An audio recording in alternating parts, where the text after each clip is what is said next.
there's lots of resources out there, and you're not really sure what to actually believe.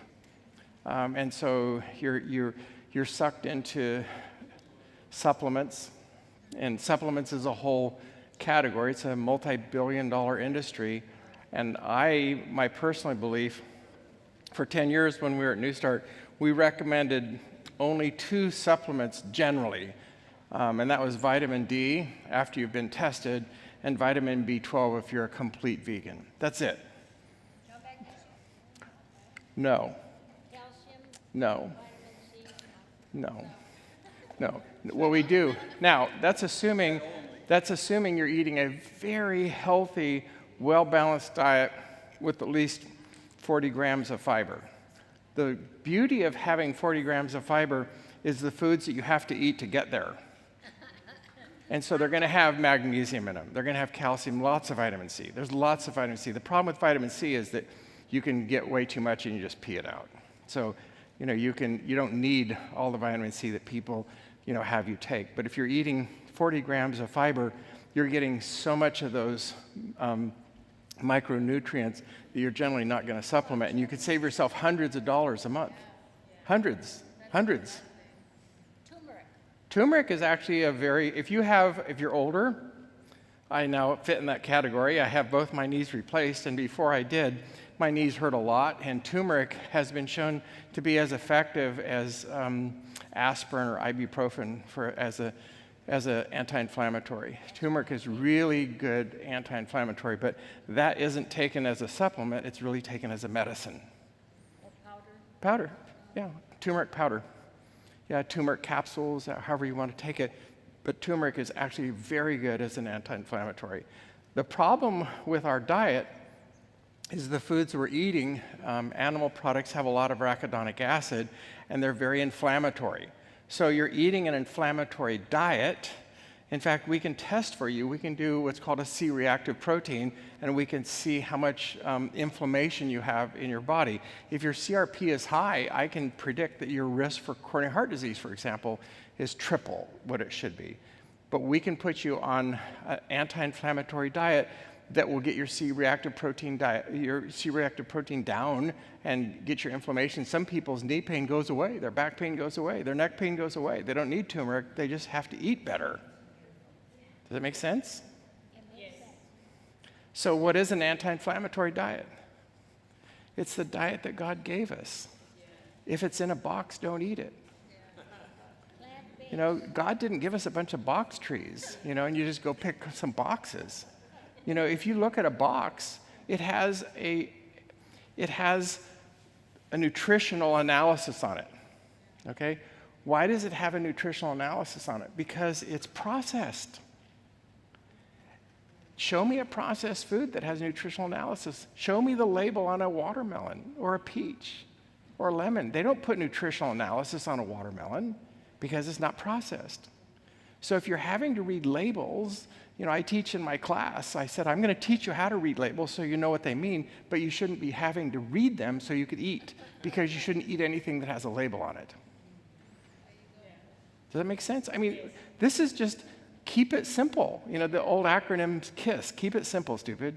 That is just, God made it easy.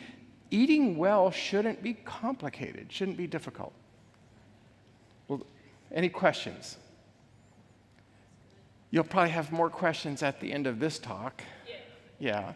And we'll leave some time for questions, but if anybody had this really probing question.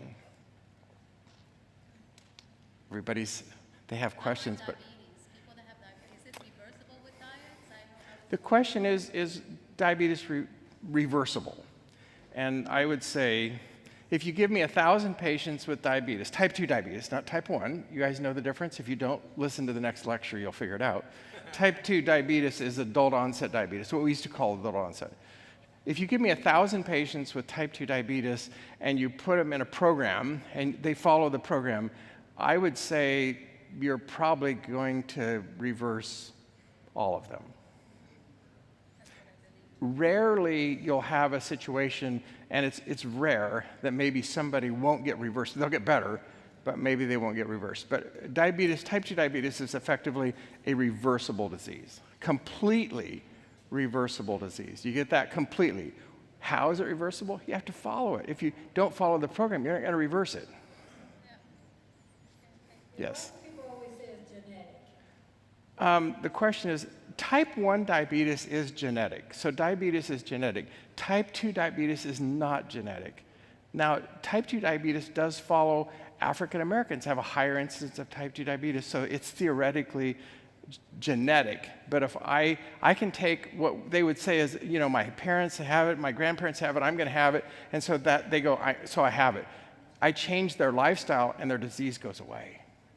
So it's like a genetic predisposition. They're more likely to get diabetes if their lifestyle's bad. Does that make sense? So they have a genetic predisposition to type 2 diabetes. If their lifestyle's bad, they're more likely to get it. But if their lifestyle's good, they're never going to have it.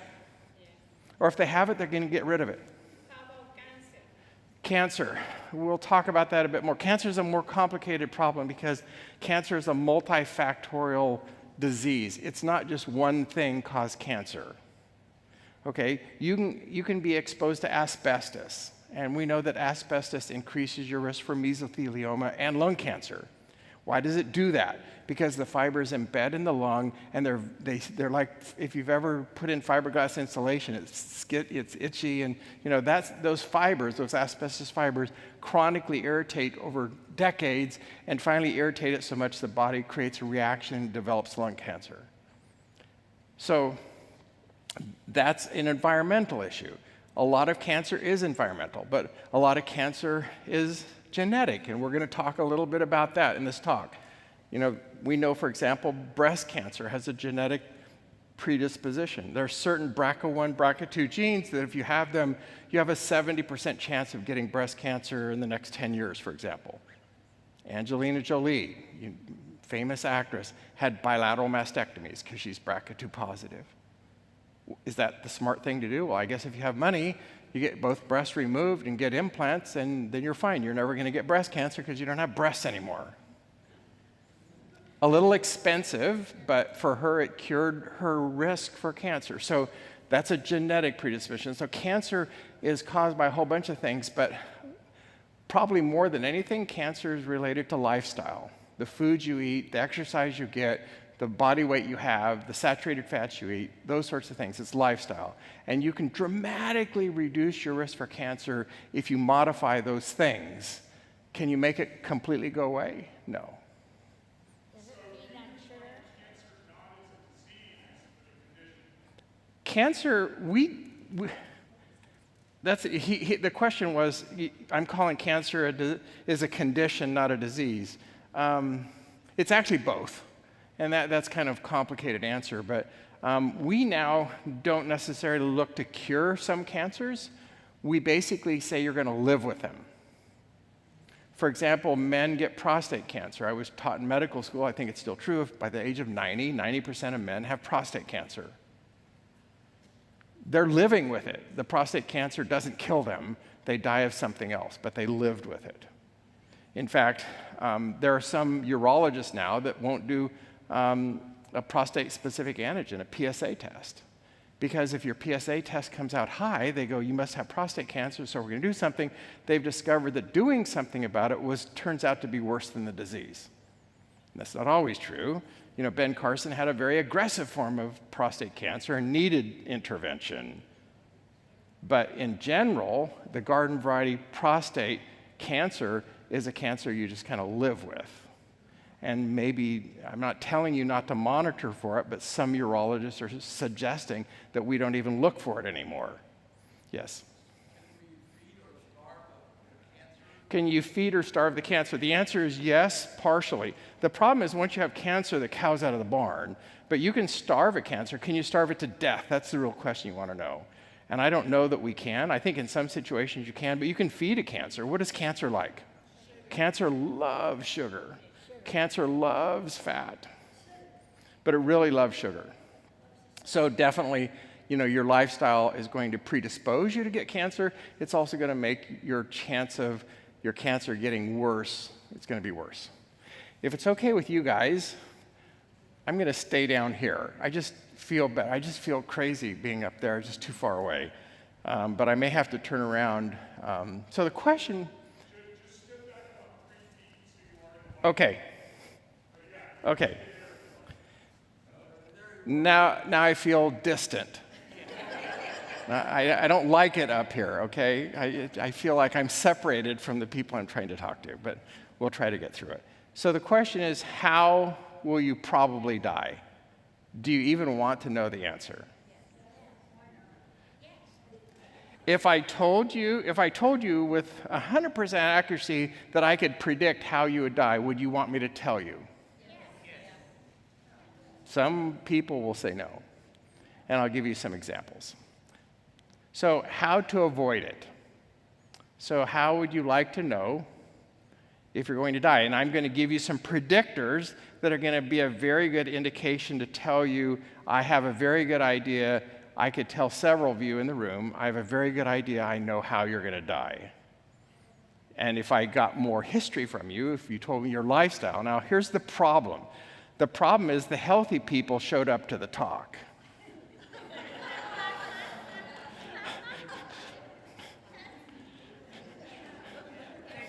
Yeah. Well, that's always a problem. The people we need to talk to, they're taking a nap or they are eating food that we didn't choose to give them. So that's their problem. So how would you like to know how you're going to die? Sadly, some people do know, and I'm going to give you some examples. One of them is Huntington's disease. Huntington's disease is a genetic disease, usually symptomatic under the age of 30. It's a 50% chance of inheriting the gene if one of your parents has the disease. And the early signs include changes in personality, irritability, and feeling clumsy. It can be tested for, and I can tell you if you're going to have Huntington's disease, even before the age of 30, even before you're symptomatic. Some patients choose not to get tested. It progresses and leads to death.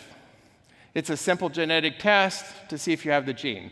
So genetic breast cancer, we already talked about it. About 3% of breast cancers and 10% of ovarian cancers are clearly genetic. And we actually know the genes. We can actually look for them. There are BRCA1, BRCA2 genes. There are other genes that are affected, but you can actually be tested for those, and you can be told if you have an increased chance of getting breast cancer. In fact, they even tell you what your statistical odds are of getting them in the next 10 years. So what's the elephant in the room? We can identify one comorbid condition that contributes or causes most of the deaths in America. Just one condition.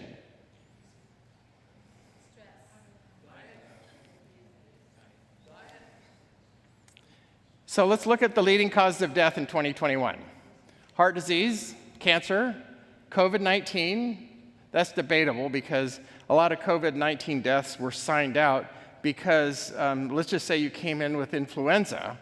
Actually, COVID-19 was a great cure for influenza. You know that. It cured influenza. Because nobody died of influenza. Because if you had influenza, you were signed out as COVID-19 because you get higher insurance reimbursement. So you get signed out as a COVID-19, and so they're recorded as a COVID-19 death. But it was a great cure for influenza. Stroke, chronic lower respiratory disease, Alzheimer's, and diabetes mellitus. Those are the 8 leading causes of death in 2021. And what I'm going to tell you is an entity, a comorbid condition, that contributes or causes 6 of those. Anybody stumble onto it? Would you like to know? It's something called insulin resistance. And we're going to talk about insulin resistance because insulin resistance is probably 87% of the population has some form of metabolic syndrome or insulin resistance. What is insulin resistance? That's really the question, because insulin resistance is at the core of what causes type 2 diabetes. And we already told you that we can reverse type 2 diabetes. So if I can reverse type 2 diabetes, how did I do it? We reversed the insulin resistance. So we have to look at what caused the insulin. I stepped out of the light again. I'm probably irritating the cameraman. You guys will get over it. Okay, so what is insulin resistance? So here's a glucose molecule. It's going to get across the the cell membrane, it hits this door that it gets in, and the insulin, which is supposed to let the glucose in, for some reason malfunctions, and the glucose can't get into the cell. Okay, that's the simple version. So what does glucose want to do? Glucose wants to get inside the cell. Why does the glucose want to get into the cell? To feed the cell. That's how you get energy. The ATPs and the ADPs in biochemistry, those are created by the combustion of glucose. If glucose can't get into the cell, you can't have any energy, right? Makes sense? So if the glucose is not getting into the cell, what happens to the glucose? It stays there in the blood, and therefore your blood sugar, when I test your blood sugar, I didn't test what your glucose was inside your cell. I took some plasma out, and I measured the glucose in the plasma, and it's elevated. Do you see why it's elevated? It's elevated because it can't get where it wants to go. Because we have blocked it from getting inside the cell. Does that make sense? If it can't get in the cell, it stays in the plasma. I test your blood sugar, it's elevated, therefore you have prediabetes or diabetes. And we'll talk about the definition of those. If I do a fasting blood sugar is usually done in the morning, 7 in the morning. I make you not eat until after 6 o'clock at night or so. You're fasting all night, and I do your blood sugar. If your blood sugar is over 126, you're diabetic. If you're over 100, you're pre-diabetic. Actually, that number's going down. That number's really more like 95 now. So we want your fasting number to be well below. We'd like to see your fasting number at 70. Okay, insulin resistance. A resistance to the hormone insulin resulting in increasing blood sugar. You understand now why it causes increased blood sugar, because it can't get into the cell. So you have plenty of insulin. In fact, ironically, some people will say, well, what produces insulin? It's the pancreas, right? The pancreas produces insulin. So maybe the problem is the pancreas is not working hard enough. If it just made more insulin, maybe this would work. It turns out that's exactly what it does. In type 2 diabetics, their insulin levels are high. They're higher than normal. But they're still not high enough to overcome this resistance of the blood sugar. Some blood sugar does get in, you have energy, but not enough is getting in, and the blood sugar's too high. Why is that a problem? Why don't you want a whole bunch of blood sugar floating around in your blood? Well, sugar is very sticky, and it'll stick to all kinds of things. It sticks to the sides of the cell walls, especially at bifurcations. When a vessel divides, it's called a bifurcation, and there's a lot of turbulence, not a lot, but some turbulence that can occur there, and the sugar gets into this little eddy current, and it'll just stick, and it just stays there. Well, it sticks there, and then you get cholesterol, and because if you have high blood sugar, you're probably a bad lifestyle, so you have high cholesterol also, so you have cholesterol plaque that starts growing there, and before long, you have an atherosclerotic plaque. You have a narrowing of that blood vessel that was initiated by this sticky glucose molecule. Does that make sense? Okay. Insulin helps control the amount of sugar in the blood. With insulin resistance, the body cells do not respond normally, as we've already learned, and glucose can't enter the cell as easily, so it builds up in the blood. It does get into the cell, but it can't get in as easily or as frequently, and so you have high blood sugars. So that's insulin resistance. According to a study published by the University of North Carolina, 88% of Americans are metabolically unfit, a hallmark sign of insulin resistance, 88%. So it wouldn't be a bad guess to imagine that at least half of you or more are insulin resistant right now in this room. I know some that aren't because they have a very good lifestyle, but it would be a very easy guess for me to say that more than half of you are metabolically unstable and have some measure of insulin resistance. So why is that a problem? Hopefully we'll figure that out. So insulin resistance causes or contributes to 6 of the 8 leading causes of death. So what is the good? Well, we know what the good is. Okay? Doesn't that look good to you? Okay? That's the good.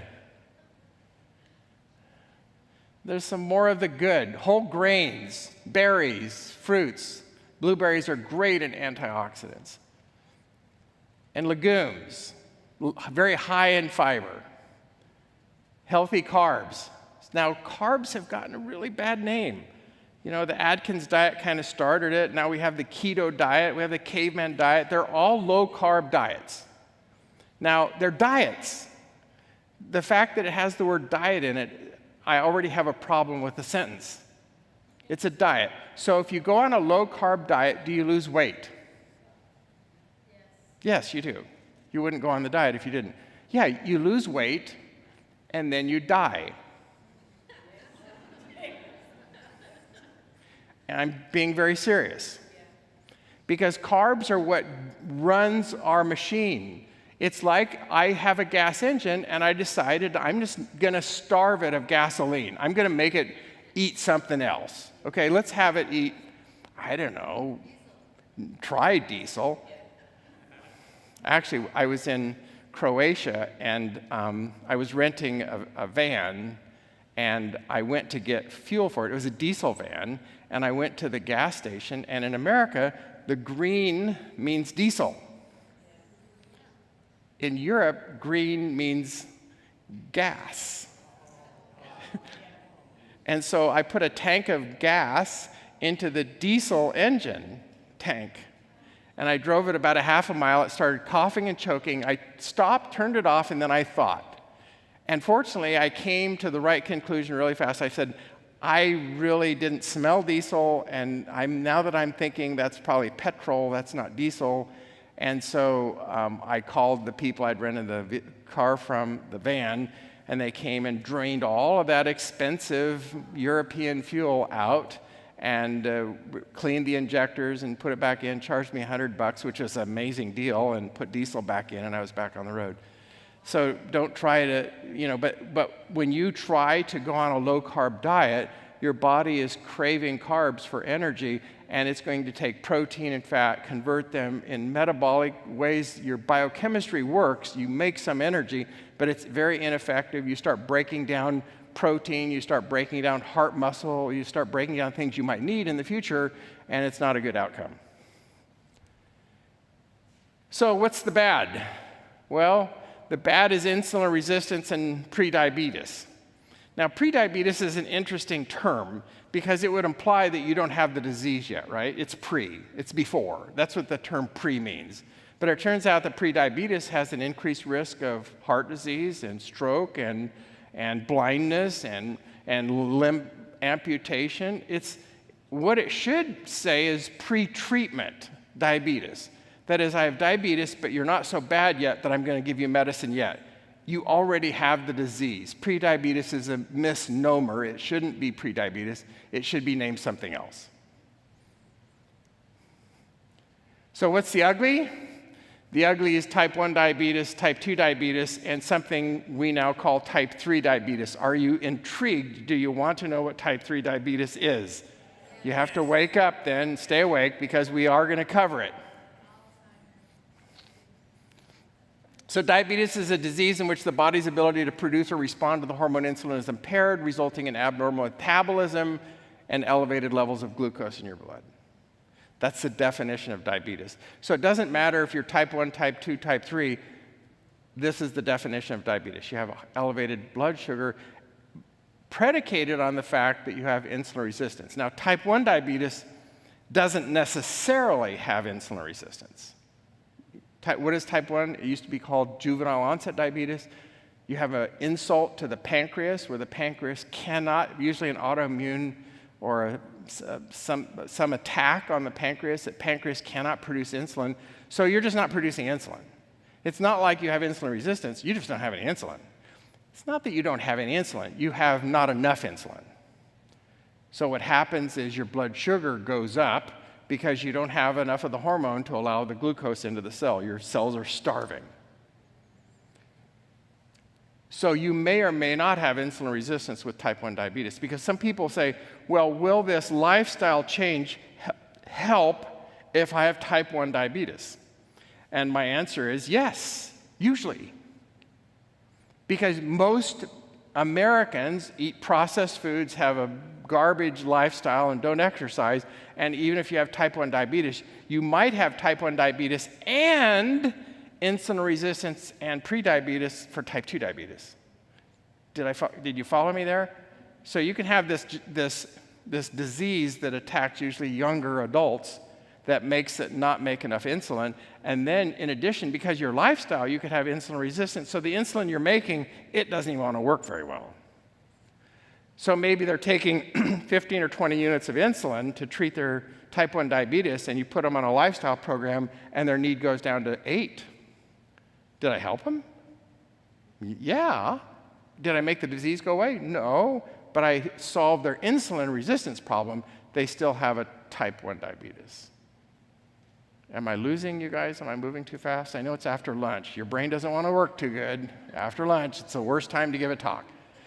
So refined carbs and red meat is driving the global rise in type 2 diabetes. This is a study from CNN in 2023. So a fairly recent study. Gobbling up too many refined wheat and rice products along with eating too few whole grains is fueling the growth of new cases of type 2 diabetes worldwide, according to a new study. Where's the most diabetes in the world? No, it's not the US. China. Because of the population. And India is number 2. Sorry? It's not true historically. It is true right now. It is true right now. And it's because of population. Because China has, 1.2 billion or something? I don't know. It's just they have a whole lot more people. So their raw numbers of diabetes is higher than ours because they have 5 times more people. Our study suggests poor carbohydrate quality is a leading driver in diet-attributable type 2 diabetes globally, says this professor from Tufts University. Another key factor, people are eating far too much red and processed meats such as bacon, sausage, salami, and the like, and you've probably heard the reports of processed meats. The American Academy of Pediatrics put out, this would have been a couple of years ago, basically saying under the age of 2, children should not eat any processed meats. No bologna, no hot dogs, no processed meats because of the nitrates, because of everything in it. If you look what goes into that, you would never eat it again. Or if you do, you'd eat anything. Those 3 factors, eating too few whole grains and too many processed grains and meats, were the primary drivers of over 14 million new cases of type 2 diabetes in 2018. Diet attributable disease causation.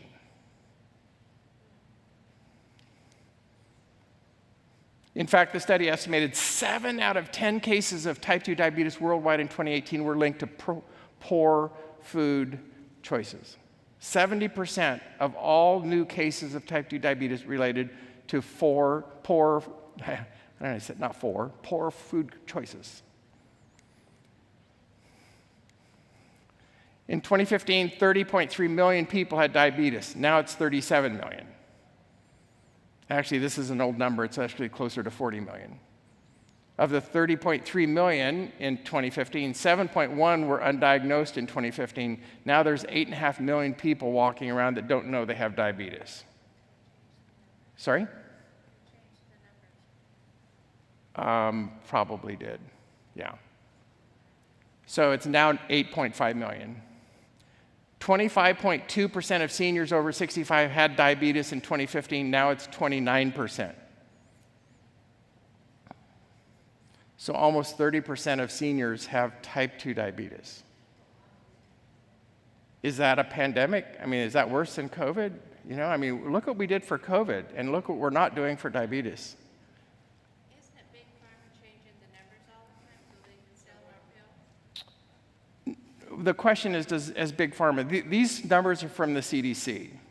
So the CDC is, can you believe anything you read anymore? Probably not, but we see the trajectory of type 2 diabetes going up dramatically. That's a true trajectory, and those numbers are true. So does Big Pharma try to alter the outcomes? because they don't have to do anything. They're selling so much already because Americans are just stupid. They just eat processed foods and they get sick and they need help. Big Pharma is a multi-trillion-dollar business, and they're making a lot of money off of type 2 diabetes. They really don't care if we help 1 million people get off their meds because there's 3 more million people that came into the pipeline. But how could you have a 70 as a blood sugar and not be hypoglycemic? The question is, how can your blood sugar be 70 and not hypoglycemic? You get symptomatic from hypoglycemia 2 different ways. One is a rapid fall of your blood sugar, and one is the absolute number. And most people at a blood sugar of 70 would not be showing symptoms of hypoglycemia unless they were falling. You could be 70, but you're a falling 70, so you're symptomatic. But if you're a static 70, you might wake up in the morning and your blood sugar is 70. Now, some people have varying, sensitivities to blood sugars, and her blood sugar at 70, she feels hypoglycemic, and that may be true for her. But in general, people wake up with blood sugars of 70 to 72 all day long, because it's been that way all night long. But if you're falling, if you were 100 and you're now 70 and you're on the way down, your brain is telling you, hey, you better freak out here because your blood sugar is falling. There's 1.5 million new cases per year of diabetes. 85 million Americans had prediabetes in 2015. Now it's 96 million. There are some counties in California that more than 50% of the population are pre-diabetic or diabetic. More than 50%. My question to you is, why am I doing this in a talk on health evangelism? Why am I reviewing a disease quite extensively? And really what you're wanting to know is, how do we go out and contact our neighbors and invite them to programs, right? Isn't that, you're kind of wondering? Yes, thank you. If you don't understand this disease, you're going to have a hard time talking to anybody, inviting them to a program. You have to understand the program. In fact, I'm going to recommend to you tomorrow, we're going to go over a program called Diabetes Undone. It's a very simple, church-based delivery with lots of support information, very easy to deliver. But I usually recommend, and I'll tell you tomorrow, and I'll give you a little hint today, is that the people who are working in the program need to have gone completely through the program first. If you don't know what they're about to get, how are you going to tell them what they're about to get? And you need to understand it. And I will tell you, if you complete this program, you will know more about type 2 diabetes treatment than the average family physician. And that should scare you. How can a layperson become so knowledgeable about treatment of such a common condition that is completely preventable? And the physicians they'll say, no, it's not reversible, it's not preventable. They didn't teach me that in medical school. Over 13,000 patients over the last 42 years have gone through the New Start Lifestyle program at Weimar. So over 13,000. Half of the patients, roughly half of those patients were there because of type 2 diabetes. And essentially 100% of the patients during the program, if they stayed with the program, they were able to get off their medications. Their blood sugars were normal in 18 days. I know that because I watched it for 10 years. Now, my kids, when they were doing their work study, working at the academy, they would clean some of these patient rooms, and they would say, Dad, the person in room 26 has some Snicker wrappers in their garbage. So not always did people stay with the program, but even with that little indiscretion, essentially they would still reverse their disease. Saw it happen. So you go through the program, you understand the program. Wes Youngberg delivers it. Brenda Davis is the nutritionist, amazing information. And you'll become knowledgeable in the disease and the prevention of the disease and the reversal of the disease. And you will know that better than an average family physician. That should scare you, but is true. It's the 7th leading cause of death in America. It's the number one cause of kidney failure. It's the number one cause of lower limb amputation. It's the number one cause of adult blindness in America. Now, it's the 7th leading cause of death, but it's probably, in the leading causes of death, which would be heart disease, cancer, stroke, it's a huge comorbid condition. It is actually probably what caused those things. So in fact, it probably is the number one health risk factor in America, probably number one. Over 400,000 deaths a year are listed as diabetes. It's probably closer to 3 or 4 million. So we talked about type 1 diabetes. We're not going to spend too much time doing that. You have a healthy pancreas, and in a diabetic, the immune cells destroy the beta cells of the pancreas, reducing its ability to produce enough insulin. Once known as juvenile onset, it's a chronic condition in which the pancreas produces little or no insulin, and insulin's a hormone which allows sugar to enter the cell. Now, how do you treat that? If anybody tells you they can treat it any other way currently without giving them insulin, you better just go ahead and leave, because they'd be wrong. We're not aware of any known supplement or lifestyle change that can currently cause the pancreas to suddenly create new beta cells and make more insulin. Now, there are insulin pumps, so the pump can be programmed. There are Dexton makes, they have a monitor that goes right onto the skin, and it connects to their phone. So at any point in time, they can find out what their blood sugar is, so they don't have to do a finger stick. So they find out what their blood sugar is, and they even have some artificial intelligence programs that are in beta testing, which will take that information and reprogram the insulin pump to keep you at a static blood sugar. Pretty amazing stuff. So it isn't a life and death sentence, but it's a pretty serious disease. Because what happens is generally these people have elevated blood sugars. We'll talk about A1C. You kind of need to know what that term means. I think we talk about it in this talk, but I'm just going to give you the short version. Basically, because remember I said sugar is sticky, and sugar will stick to anything. It sticks to the red blood cells.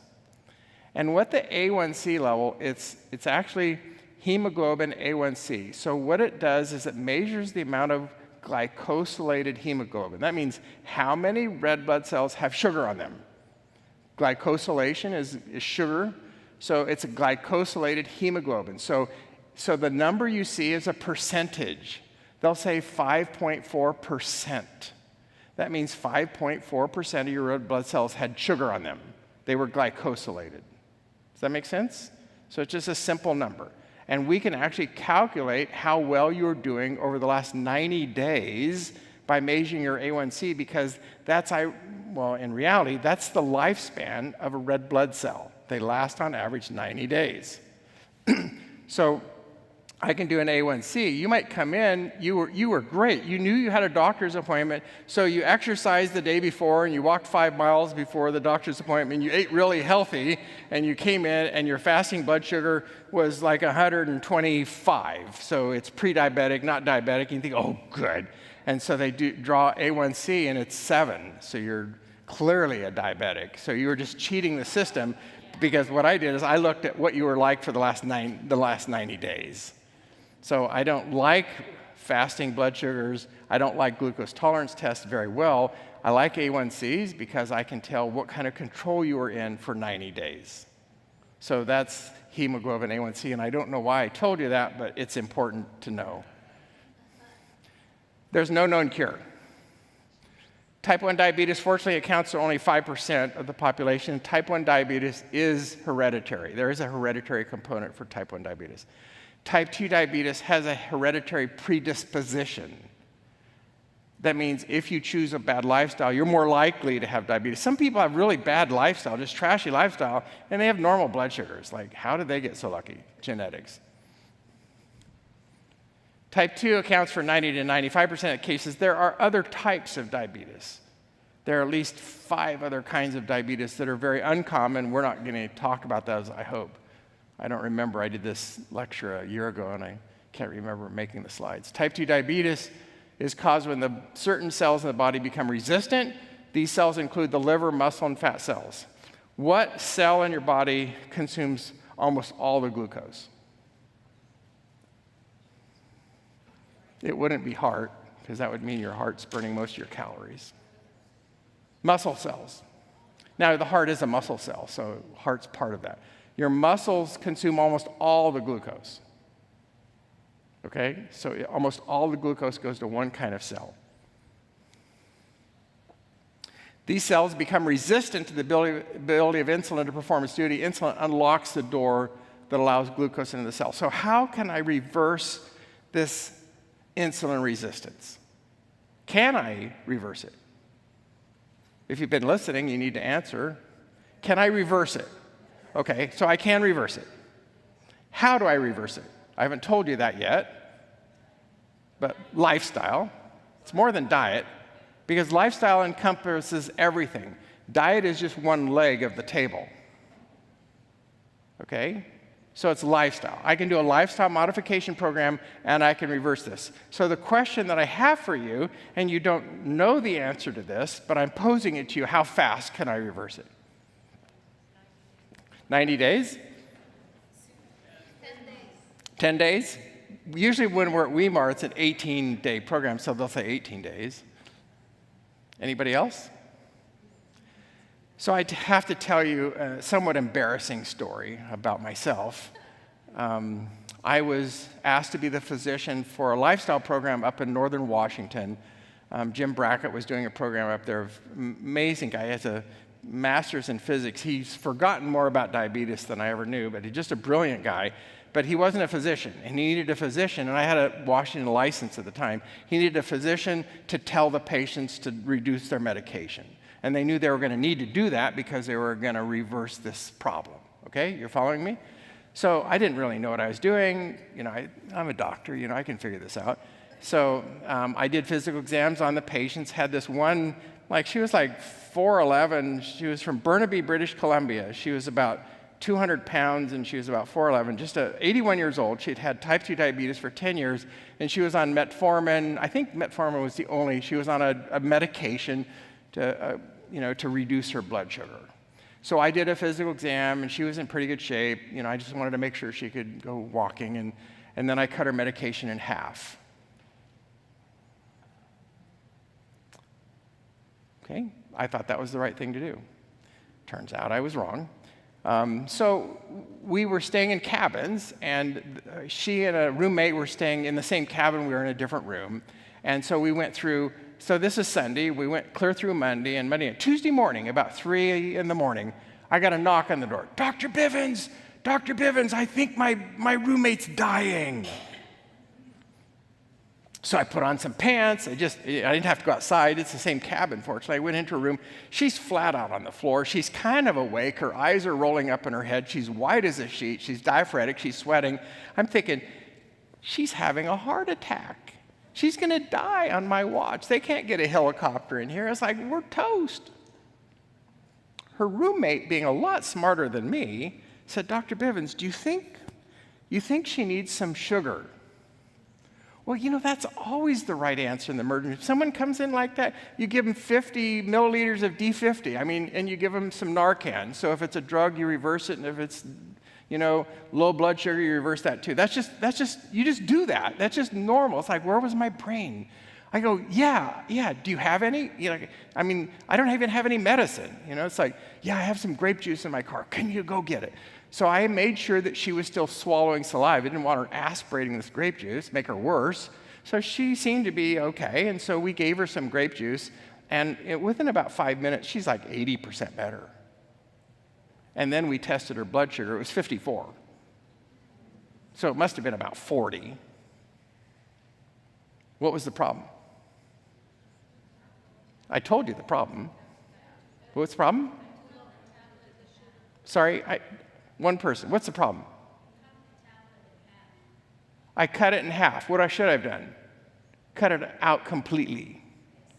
I learned that lesson the hard way. I learned 2 important things right there. One, I was stupid. And number 2 is you can reverse insulin resistance really fast in some people. So less than 2 days.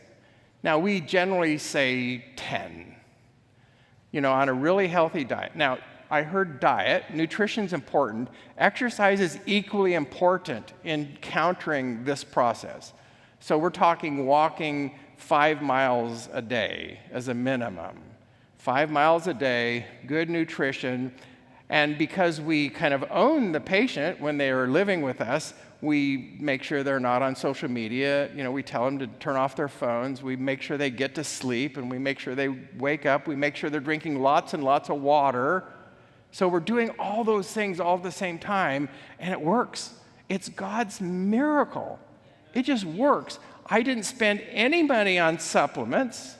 I didn't spend any money I didn't do any colonics, and I didn't put anything up their butt and, clean them out and flush them out, and I didn't do any of those things.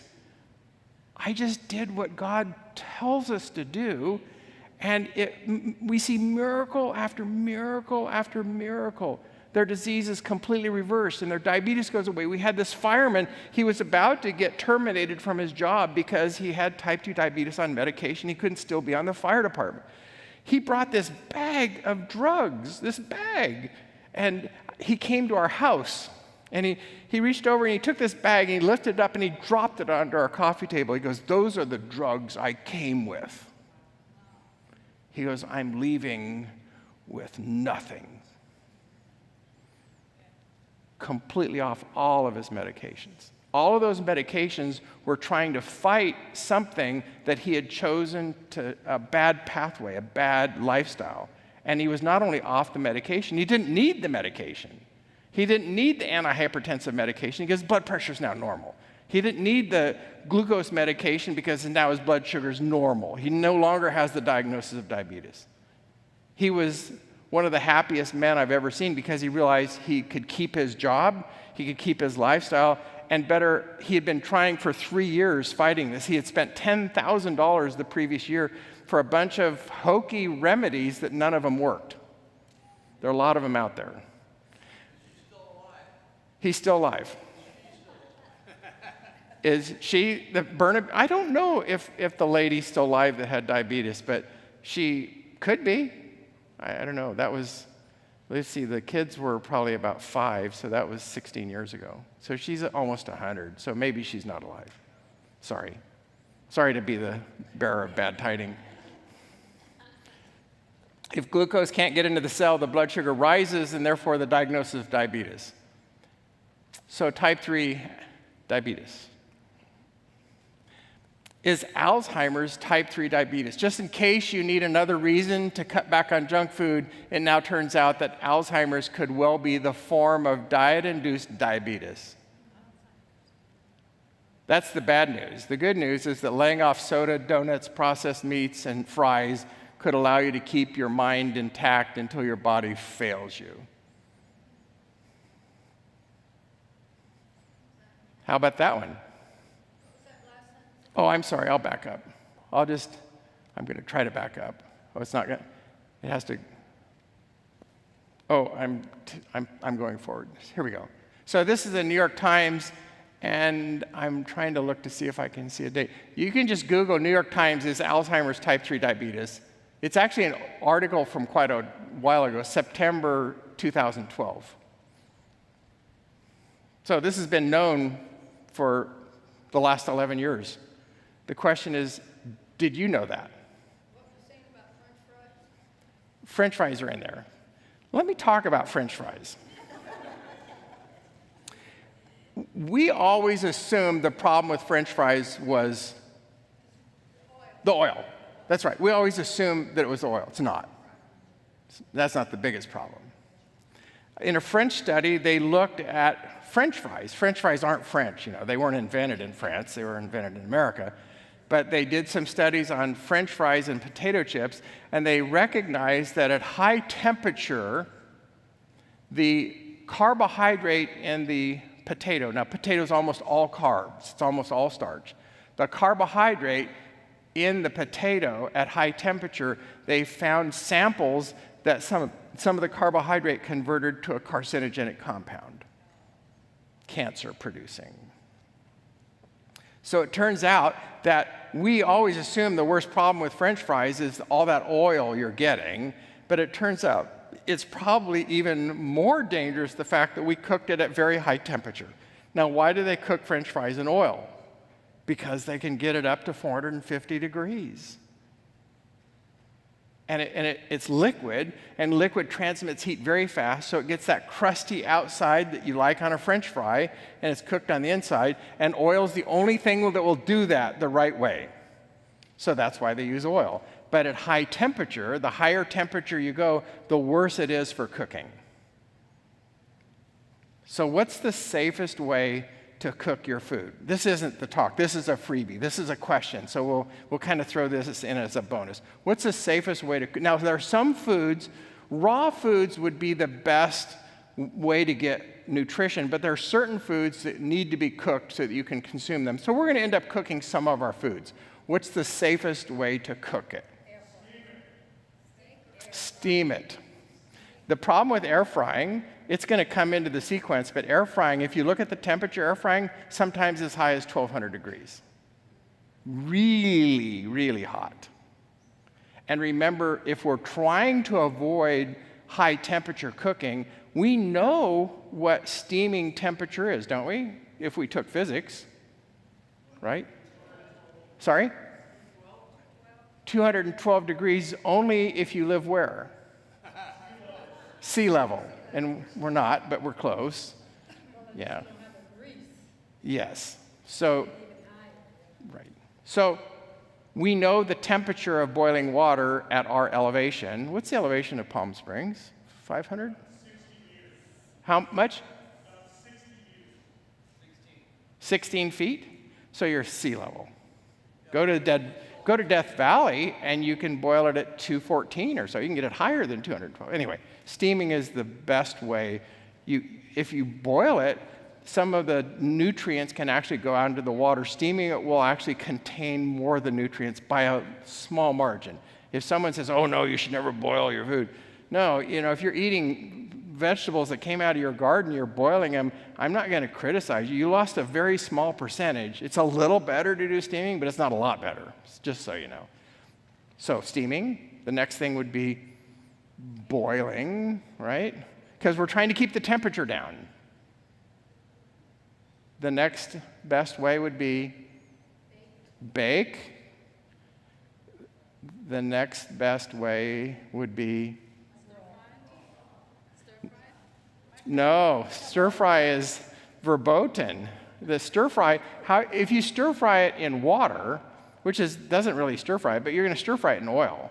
So that's going to get you up to 350, 400 degrees. We're trying to keep the temperature down. So let me ask you a question. What temperature, and the ladies know this more than the men, but some of them, what temperature do you bake a potato at? 400? Everybody agrees 400? Okay, so I bake my potato for 400, and how long do you have to do that? Depends on how big it is, but say so an hour. It's going to be a really well-baked potato. Okay, so I've baked it for 400 for a whole hour, and I shove a thermometer into the middle of the potato. What's the temperature? Don't you ever wonder? It cannot be any higher than the boiling temperature of water, because there's still water in the potato. And if you want to go back to chemistry, look at fractional distillation. Basically what fractional distillation, I probably lost 98% of the crowd, but let's just say you take water, alcohol, and oil, and you put it into solution. They're all liquids, and you start boiling them, okay? And you put a thermometer in. It starts boiling. What's the temperature of the boiling liquid? Shall I just give it to you? It's the boiling temperature of alcohol, which is like 80 degrees centigrade. So it's like 100, what's alcohol boil at? 180 or something like that. So it'll be boiling, but it's not boiling at the temperature of water or oil. It's boiling at the temperature of the solution that has the lowest boiling point, which is alcohol. And it will boil and boil until all the alcohol is completely boiled off. And if you have a distillation apparatus, that's how you make moonshine. because all that's in there is 200 proof alcohol, straight ethanol if that's what you used, methanol if you want to die. Okay? It then stops boiling and heats up and starts boiling at what temperature? The temperature of the water, because that's the next solution. So it boils at 212 degrees Fahrenheit, 100 degrees centigrade, and it boils until all the water. Now, if you have a distillation apparatus and collect that water, that's called distilled water. You can drink it. Not right away because it's too hot. It would then have only oil left. The reason I told you that was twofold. One is I wanted to teach you something. And you're supposed to laugh, okay? Everybody's asleep. The second reason is to show you why when you put a thermometer into the middle of the potato, when you baked it at 400, it's not 400 degrees. It's 212 because there's still moisture in that potato. Until all the water's gone, it can't get above that temperature.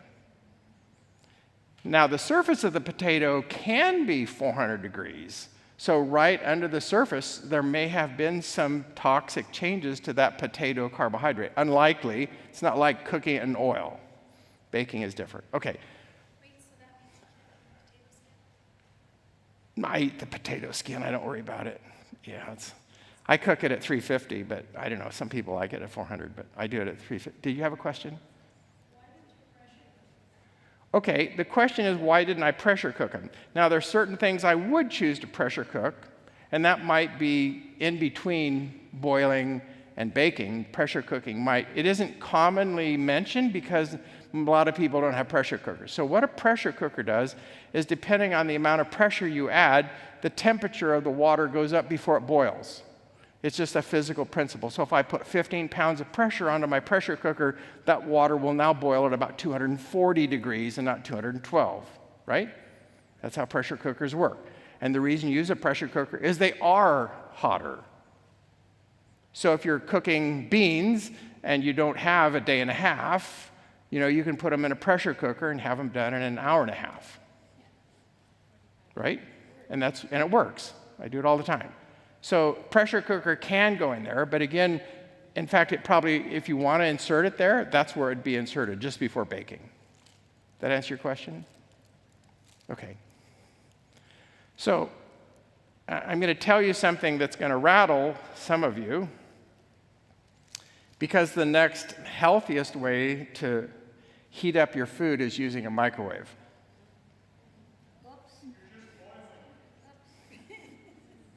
Now, I'm going to explain the physics, and you can choose to disagree with me. And I wish you will, and I wish you just never use the microwave. But frying your food for your health is worse than microwaving. I can explain the physics. So I would love it if you chose never to use your microwave, but don't let me catch you frying. Fair enough? Microwaving is not safe, but it turns out to be safer than frying. Because frying consistently gets you high temperature, and microwaving, because it's a wave, there's hot and cold, hot and cold. And that's why you have hot areas and cold areas. And hot areas, if you try to do a lasagna, which I would never put a solid casserole in a microwave. Would I put, if I need a cup of boiling water, throw it in the microwave. People say, well, wait, that's radar, because the first Amana radar range, that's radar. It's just a way of delivering energy to the water, and the energy was delivered to the water, and they'll say, no, that changes the water. What is it? It becomes deuterium or tritium, or that stuff's expensive. I could sell it. Put your water in a microwave and sell the stuff. It doesn't chemically change the water. It just puts energy into it and heats it up. So if you have a liquid and you want to heat it up, go ahead and throw it in the microwave. Don't put it in a plastic container, because the plastic will melt and get into your water. So use a microwave glass container and heat it up. But if you have a lasagna, don't put it in the microwave, because there will be hot, cold, hot, cold. If you fry it, it's all hot. You see the difference? Now, what happens with the hot, cold microwave is eventually, if you give it some time, the hot will get into the cold, and the cold will warm up, and so it kind of neutralizes, gets kind of close. But I would generally not recommend that you ever use a microwave for cooking food, especially solid food. Just warming it up. Same problem.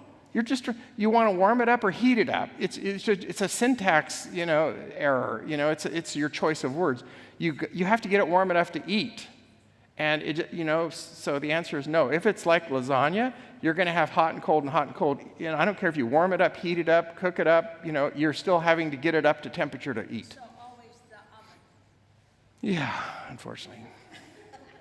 There's a question. If you're microwaving and you're activating the water molecules, isn't that one incremental step away from steaming?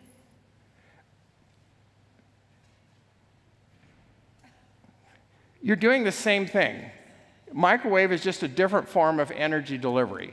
So I don't care how I heat up the water molecule, you are energizing the water molecule. You're not changing them. There are people that say, you change it.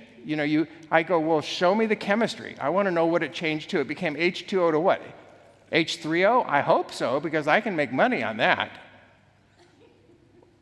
Or maybe it just becomes H2O2. It becomes hydrogen peroxide. That'd be a cheap way to get hydrogen peroxide. It doesn't change. It's still H2O. But it's just a way of energizing the water molecule. And it doesn't matter if you use gas, electricity, wood, microwave. I don't care what you use. You're activating the molecules and you're heating them up. Okay, I knew that would be an exciting one. I really believe in air fryer. Now, I know you do. I didn't mean to beat up on you. baking, it's a grilling. Okay, we didn't mention grilling because it's not even in my lexicon. I don't grill anything. That's not really true. I broil something. Sometimes I'll broil garlic bread, but I don't grill anything. Here's the problem with grilling, especially if you're grilling. Mostly when you're grilling, you're going to be grilling meat.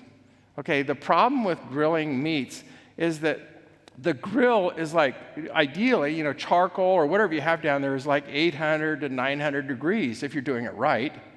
And what happens is that liquefies the fat in the meat, and that fat drips down onto the coals, and then a chemical reaction occurs, becomes toxic compounds, and that steam goes back up into the meat.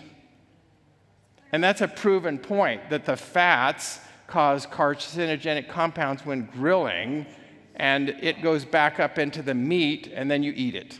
Well, I don't like grilling vegetables and stuff. On a grill, most people who are vegetarian or vegan don't have grills because they don't have much use for them. An air fryer. Okay, well, you're using the term grill, but you're really air frying. It's air frying. It's all Air frying is a specific term that has superheated air only, no fat.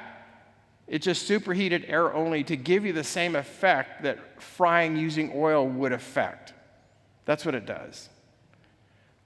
The issue, and I don't know the answer, I'll just be honest, I don't know the answer, but I would assume that because of high temperature, the studies done by the French on what oil does to the carbohydrate in potatoes, and they said the problem is the high temperature. I would assume that high temperature is still not healthy. I'm just assuming. There's no date on it. There's no... Tammy, did you have a comment on that? Sorry? It's the heat. Yeah, it's the heat on the potatoes, the effect. Actually, air frying heat is different from the baking heat, is different from the grilling heat. Yeah, All those they're all different settings, but if you put a temperature gauge in there, you're in the 800 to 900 degree. You have to, because air has to be superheated to actually have any effect at all. Question back there? Okay, go to Costco. You need it louder. I can't.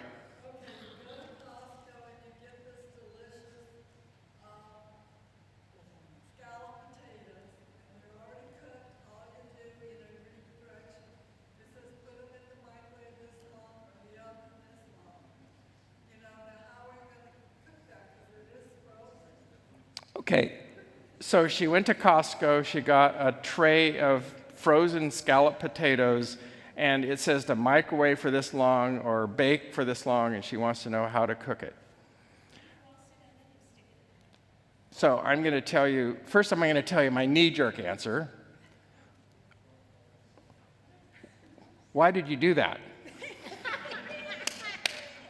I mean, it was easier. You thought it was easier, but why would you do that over knowing what went into the scalloped potatoes? See, you don't know what its mama was. You don't know where it lived. You don't know where it grew up. You don't know where it was made. You don't know what country it came from. You don't know where it was sourced. You don't know who grew them.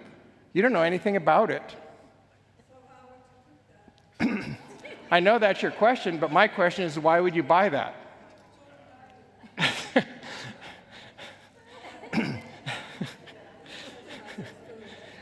Well, I'm beating up on you, and I'm not trying to be mean.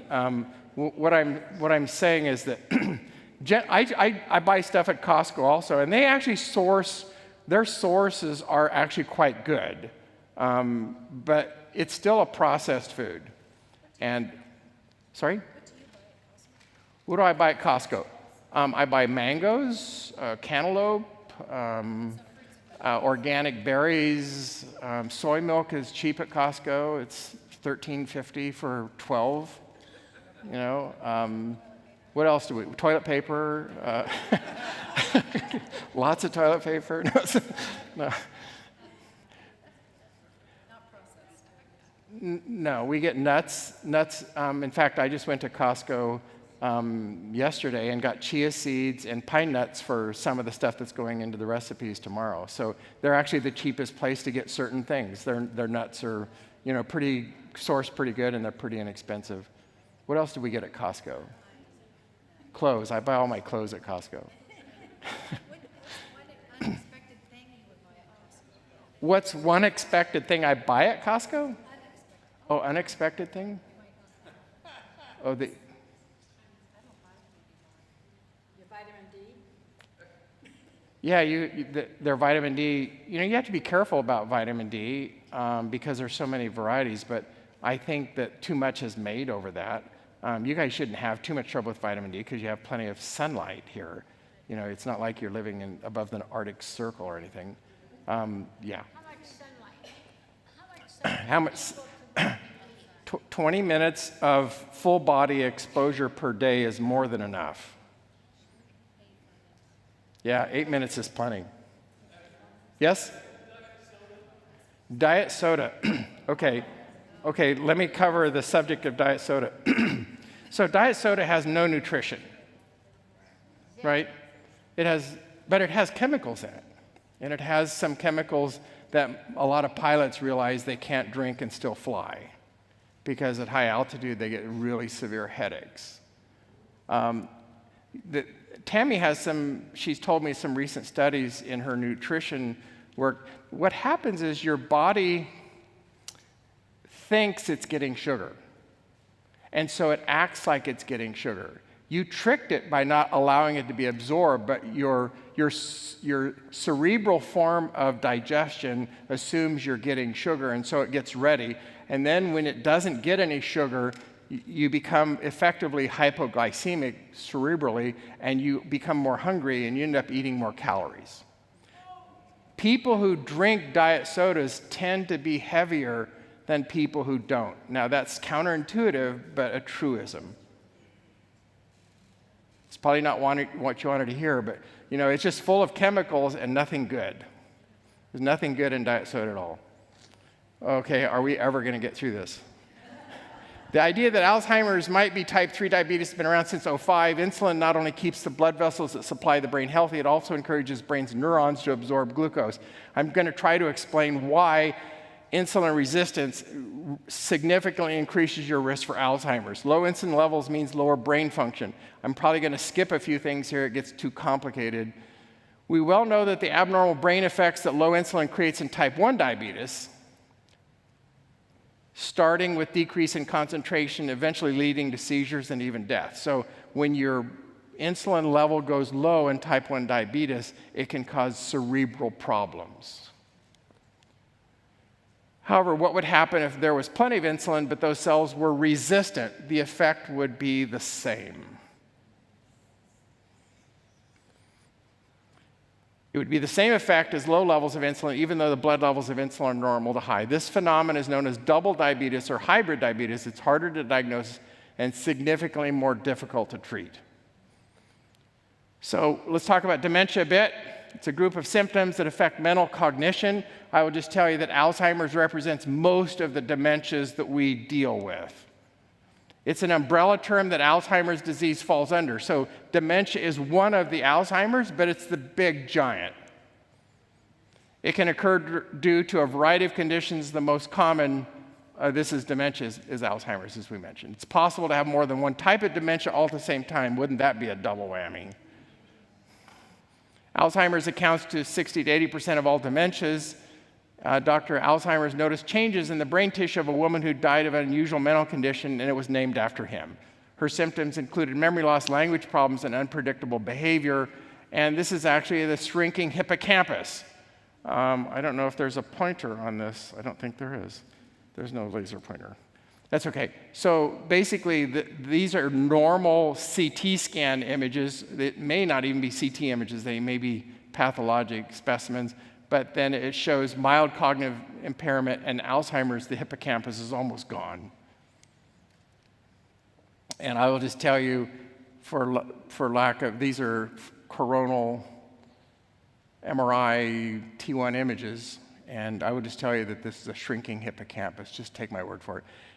Alzheimer's disease is a progressive and fatal brain disorder that gradually destroys the person's memory and ability to learn. As Alzheimer's progresses, individuals may have changes in personality, behavior, anxiety, suspicion, agitation, as well as delusions. This is not a disease you want. Clinically, Alzheimer's is manifested by progressive memory loss, gradual decline in cognitive function, eventually leading to premature death that usually occurs 3 to 9 years after the diagnosis. Again, not a disease you want. So if you don't want it, and it is somewhat familial, if you have parents who have had it, aunts and uncles who've had it, you're at a higher risk of getting it. You probably should think about what you should do to try to avoid it. Can you completely avoid it? Memory loss, difficulty planning, now I seem to have all these problems. Vision loss, difficulty finding the right words, misplacing items frequently, difficulty making decisions. 4% of patients with Alzheimer's develop it before the age of 65. 4 million patients with Alzheimer's. Most patients with early symptoms develop symptoms in the 40s or 50s. Although there's no consensus on the cause, we do know that brains get clogged with beta amyloid plaque. One idea gaining ground is that it's not the plaques themselves, but really the precursors. They're small, soluble clumps of beta amyloid called oligomers. You probably don't need to know that, and you probably won't remember that, especially after lunch. The insoluble beta amyloid plaques that we see pathologically in brains could actually be the brain's way of trying to isolate the toxic oligomers. So we see plaque, we see beta amyloid plaque, but we're thinking now that the beta amyloid plaque is probably the body's reaction to these oligomer chemicals. The same enzyme, look at this. The same enzyme that breaks down insulin and oligomers, when there's too much insulin, think type 2 diabetes. Remember I said the insulin levels in type 2 diabetes is high. So the same enzyme that breaks down insulin also breaks down the oligomers. So if it's busy breaking down this excess of insulin, there may not be enough enzyme left to break down the oligomers. In addition, the oligomers prevent insulin from binding to its receptors. Everyone thinks of amyloid buildup as a consequence of the events that cause cognitive impairment, but we're saying it's actually the cause. It means that cognitive decline seen in type 2 diabetes may be early Alzheimer's. So we see people with type 2 diabetes, and we see that they have cognitive decline. That actually may be early Alzheimer's in a type 2 diabetic. When was that supposition or fact presented? This has been known for at least 8 years. Yes? It is insulin resistance. Is there any way to work on that naturally? Okay, her question was about insulin resistance, and some of the people here can already answer that for you. How can we naturally reverse the insulin resistance? Because that's what we were talking about with type 2 diabetes. Same problem. Insulin resistance, insulin resistance. How do we reverse insulin resistance? Lifestyle. How fast can we do it? 2 days. I saw it happen in 2 days. But usually within 10 to 12 days, you can have it reversed. Is there anything special you can eat or special because We'll talk about that. She asked if there's anything special you can eat. We really encourage legumes because legumes have the highest fiber of all the foods that we can eat in our typical diet. And so how do you get fiber up to 38 to 40 grams a day? That's, eating beans and lentils and, other legumes are going to get you there much faster. So how does fiber help? There are 2 kinds of fiber. I don't know how long this is supposed to go, but we're an hour and 10 minutes. We're probably okay. There's soluble and insoluble fiber, and you need them both. But we'll talk about the soluble fiber specifically. When we talk about soluble in the human body, it's soluble in water. So we have soluble fiber, and what soluble fiber? You eat beans, and you have both insoluble and soluble fiber in legumes. But the soluble fiber specifically, when you're also eating, let's just say you had beans and corn or beans and potatoes. Beans and corn are kind of good because people like to put beans and corn together because it makes a complete protein. Not that that's important. It turns out that we used to say we need to try to make a complete protein, but you don't need to do it in the same meal. We used to try to do it in the same meal. It turns out that's not necessary because those essential amino acids can be, they keep for days. And so as long as you're just thinking that you're eating a variety of food, you're going to be fine. You don't have to worry about having a complete protein for every meal. But let's just say you had beans and corn. Now, corn has a fair amount of carbs in it. Okay, it's got corn sugar in it. That's where they get high fructose corn syrup from. They get it from corn. So if you're eating beans and corn, what the soluble fiber does from the beans is it goes into solution with the carbohydrate of the corn, and it creates this gelatinous goo. Just kind of think of a thick chia pudding that we're going to have tomorrow, or something kind of thick, and it slows down the ability of the small bowel to get at it, to get absorbed. So it slows down the absorption, so the fiber kind of mitigates these spikes that you have in blood sugar. It slows it down and it flattens it out. We say that legumes basically give you legs. It'll take you through the day by moderating your blood sugar. So those are the simple, what are the simple foods? Those are simple things you can do to fight insulin resistance. Millet. Millet is good. Yeah. There are all kinds of, God's made a bunch of good things. We don't have to be too picky. I'm just going to skip through a couple of these slides.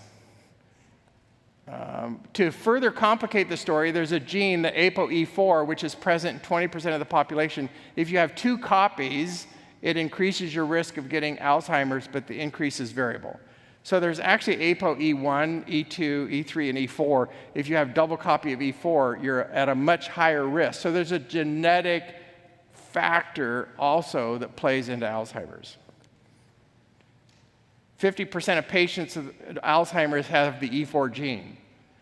It interrupts how the brain processes insulin. There's 3 variants. The ApoE2 actually decreases your risk for Alzheimer's.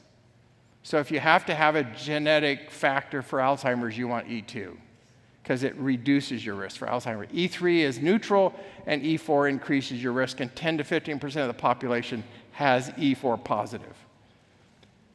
And since you have 2 copies, E2 has the lowest risk, and E4 has the highest. Does that make sense?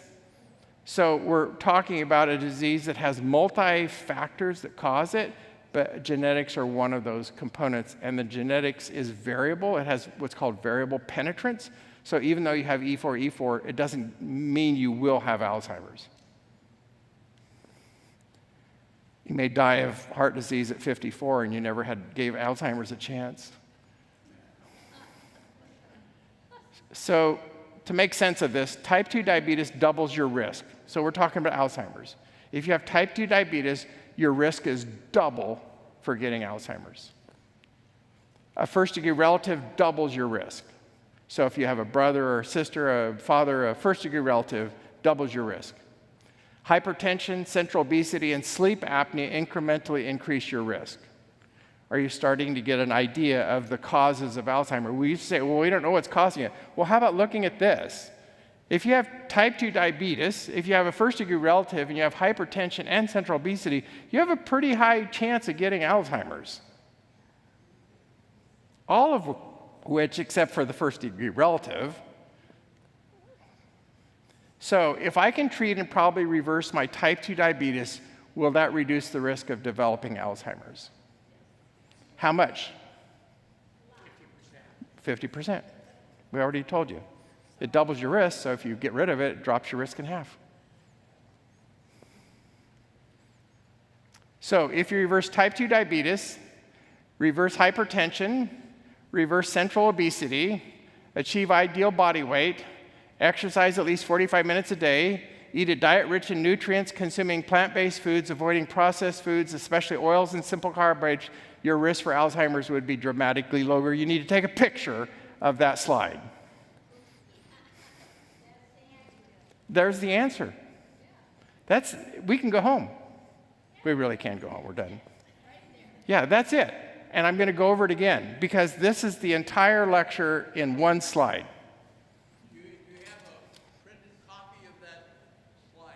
I don't. That's why I told you to take a picture. So I'm going to go over it again while you're taking a picture. If you didn't get a picture, get it from somebody who did.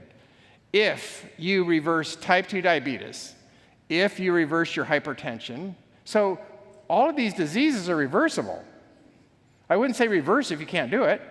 Reverse central obesity, achieve ideal body weight, exercise at least 45 minutes a day, eat a diet rich in nutrients, consuming plant-based foods, avoiding processed foods, especially oils and simple carbohydrates, your risk for Alzheimer's would be dramatically lower. It doesn't eliminate the risk, but it would be dramatically lower. Does that make sense? Okay. We are done. Yes? Corn. Most corn is unfortunately GMO. Well, let me just give you my opinion, because I've been all over the map on GMO. Yeah, most soybeans are now Roundup Ready soybeans that are grown in America anyway. It's not real easy to find. And this is probably I'm just going to tell you my opinion, and my opinion is based upon a fair amount of, I was a biochemistry minor, I have some science in my blood, and so I kind of can support what I'm saying. We've been modifying plants forever.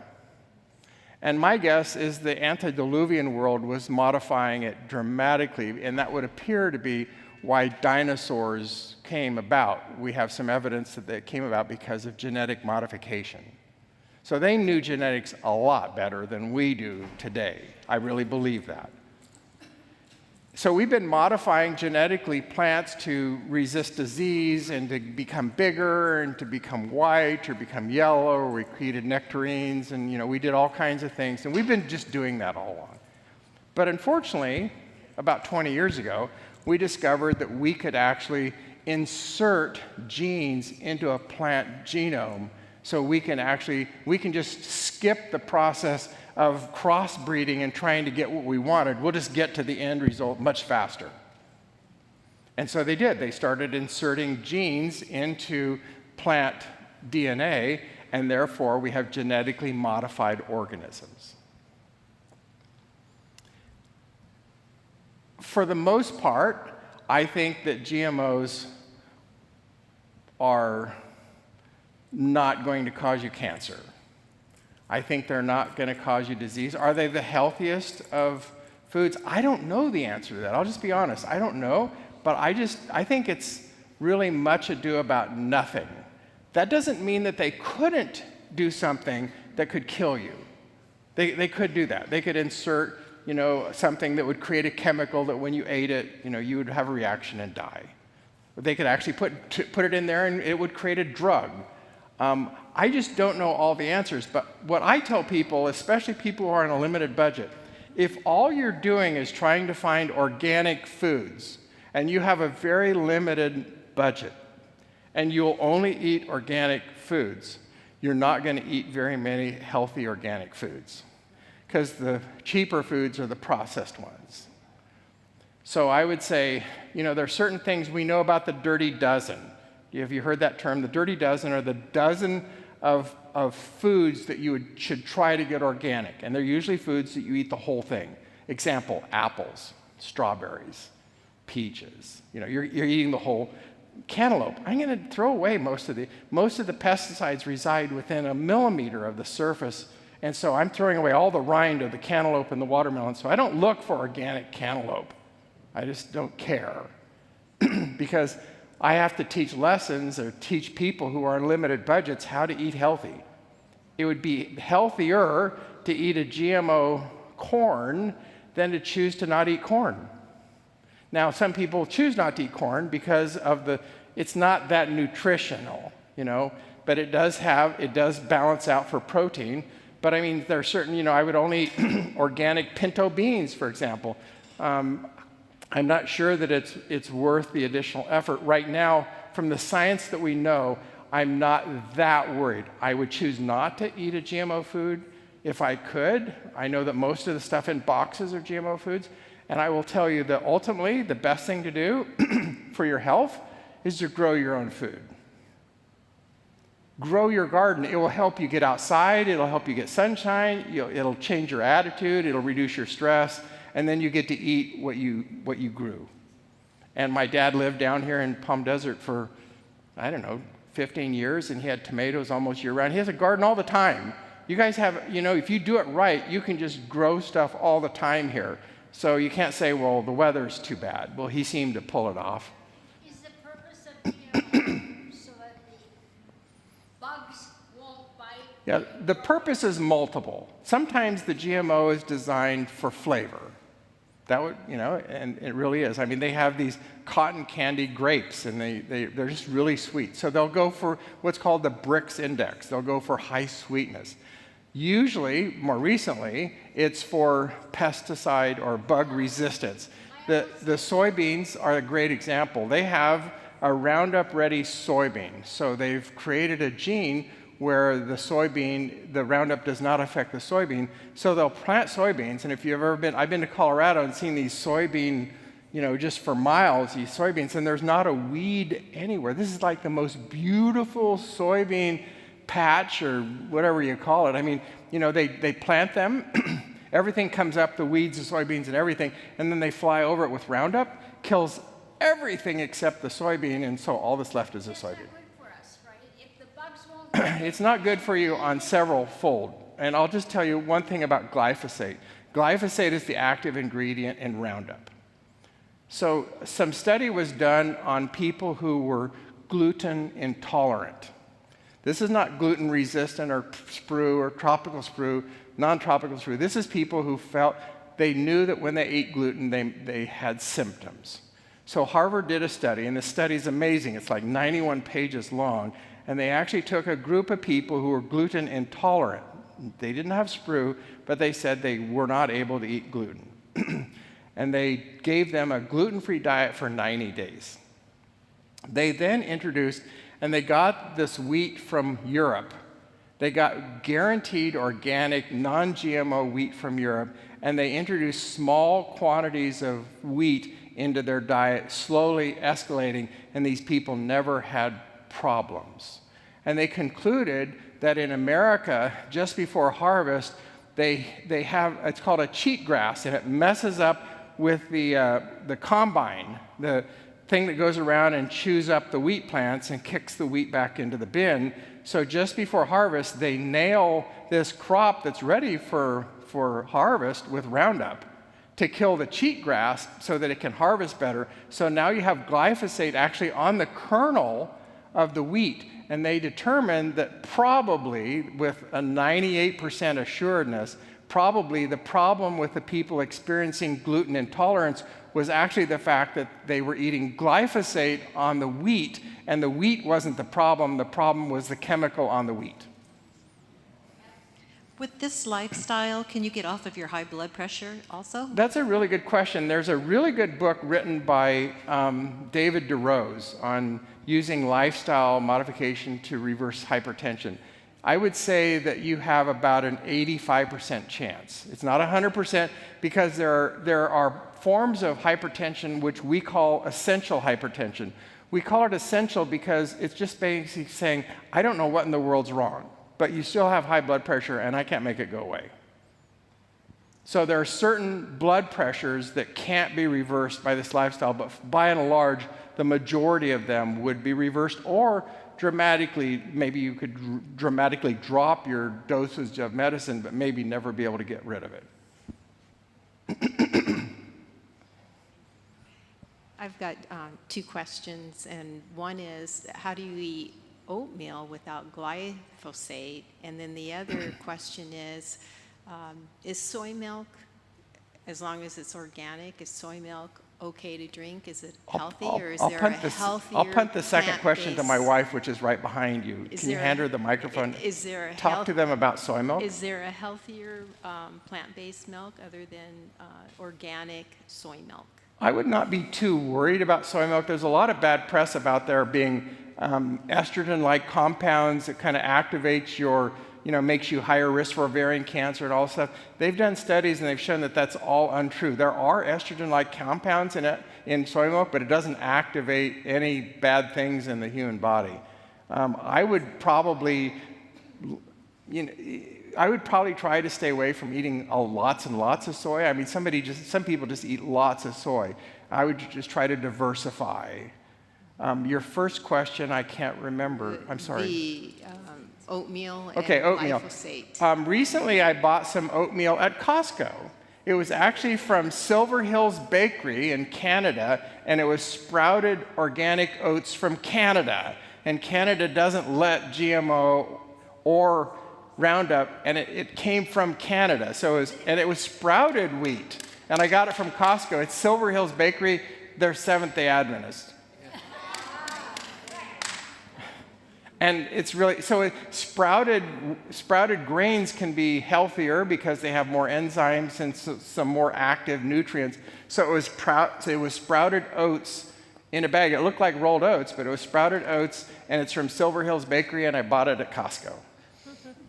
So that was my unusual thing I bought at Costco.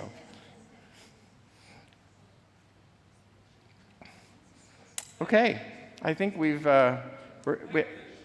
sorry? I still didn't hear that, I'm sorry. Pectin? Yeah. As in what you find in apple, pectin? Is that what you're... Yeah. There's some doctor that gets on TV and he always says these foods have pectins in it and it's bad.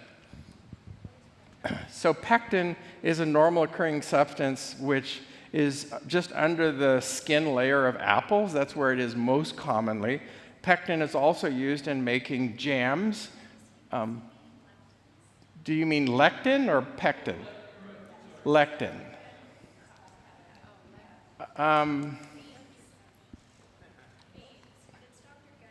Right.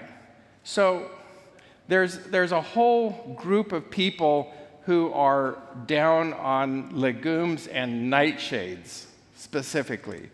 And I'm afraid there's not good research to support their contentions, because they're talking about the lectins that occur in legumes.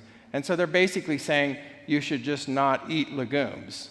And in my experience, legumes have been the most beneficial thing for 10 years, the most beneficial thing in reversing insulin resistance. So you have to take one of my most powerful tools right out of my toolbox, and I don't like you.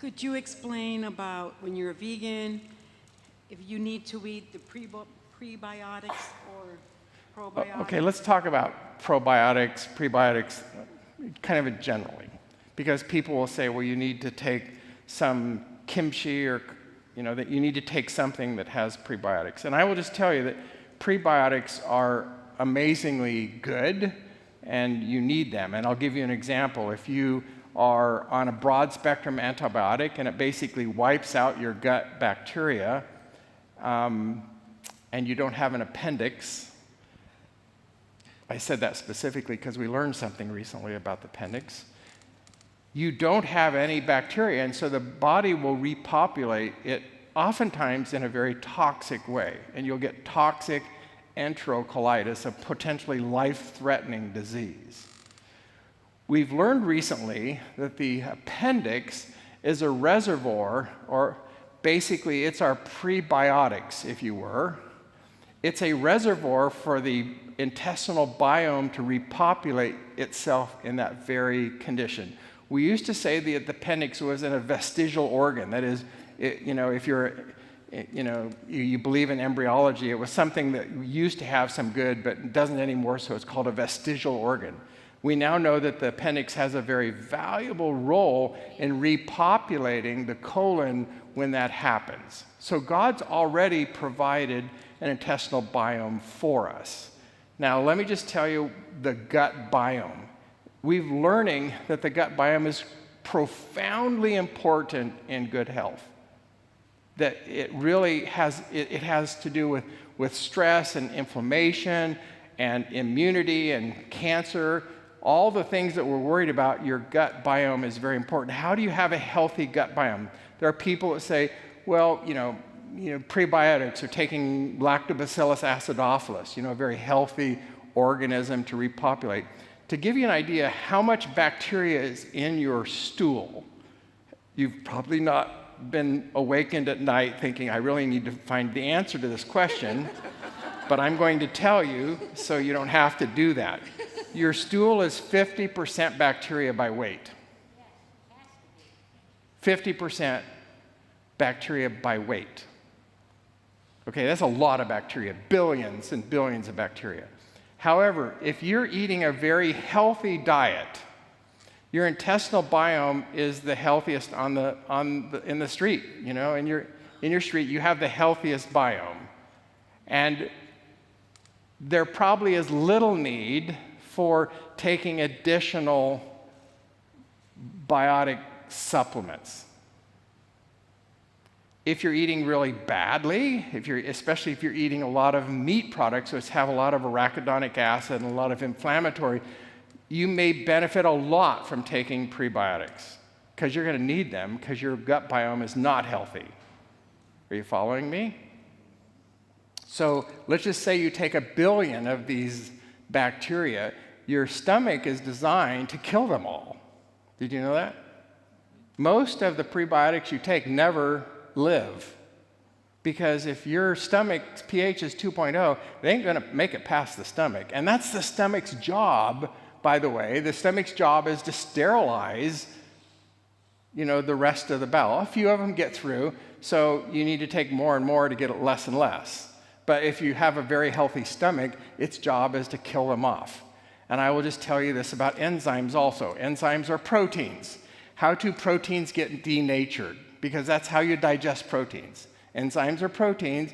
You need to denature them before you can absorb them. They hit the stomach and they denature. What is denaturing? If you take an egg and crack it into a skillet and it goes from liquid, it starts turning white, it congeals. That's denaturing that protein. The same thing happens in your stomach. You're cooking the protein and you're getting it ready to absorb. So most enzymes, if not all enzymes you would consume if your stomach is healthy, will get denatured and destroyed and digested, and you'll get the amino acids, so you got some protein out of it. So as far as prebiotics, I think if you're in an unhealthy situation, or if you've been on broad-spectrum antibiotics, or chronically in that situation, you clearly will benefit largely by taking that. If you're eating a really healthy diet, especially with at least 40 grams of fiber, your need for prebiotics is fairly low. It's not going to hurt you, but it might be a waste of money. Does that help? There's a question back here first. What do you think of charcoal tablets? Of what tablets? Charcoal. Charcoal tablets. I pack charcoal tablets whenever I go to a third world country. Charcoal is amazing at absorbing toxins, and the first sign of any GI upset, which will happen in a lot of African countries, charcoal is the first thing I take. So charcoal is great. It's a great natural remedy, has no adverse effect, and all just good positive stuff. You had a question up here. Oh, wait a minute. Let's bring the mic so they can hear too.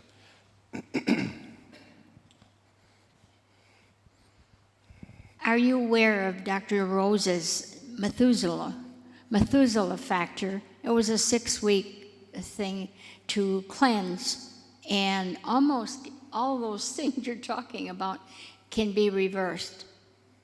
And it's just what you said. It's health, exercise. You do all the right things, you're going to be having a healthy body. Let me talk about the term cleanse, because that's kind of a no man's land, because the word cleanse means different things to different people. In the most radical, cleanse would be doing colonics and taking toxic chemicals that will cleanse your liver or your small bowel. In fact, I've heard people say that black tarry stuff is resident on your colon, and lots of it, 10 pounds of this stuff, it's on your colon.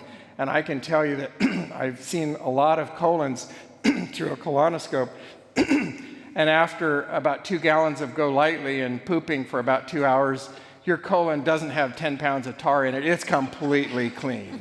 Okay, if it's there, it's hiding. I don't know where it hid. But let me finish cleansing.